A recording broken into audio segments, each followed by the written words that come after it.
si l'on en croit les sondages, puisqu'un Italien sur deux, 46% exactement, se dit satisfait, se dit séduit de l'action du gouvernement de Giorgia Meloni.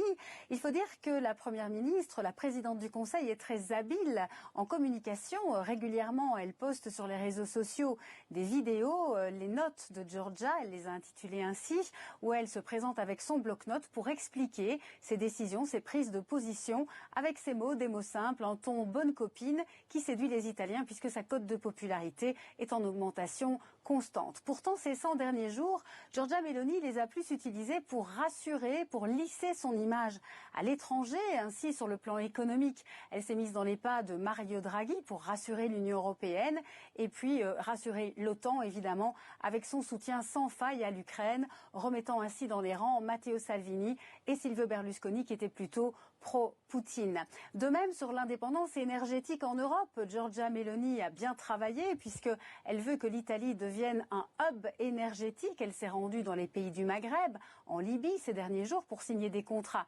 milliardaires. L'Italie reste ainsi le premier partenaire énergétique de la Libye.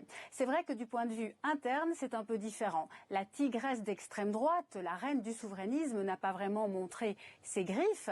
Quelques coups de griffe, elle les a donnés, on s'en souvient, sur la migration, avec l'affaire de l'Ocean Viking et le bras de fer avec la France. Mais là aussi, tout est rentré dans l'ordre. Le gouvernement a décidé de serrer la vis aux ONG qui ont la vie un peu plus difficile ces derniers mois. Mais Giorgia Meloni n'attaque plus l'Europe en disant que l'Italie est abandonnée sur le dossier des migrations. Là aussi, un changement de ton.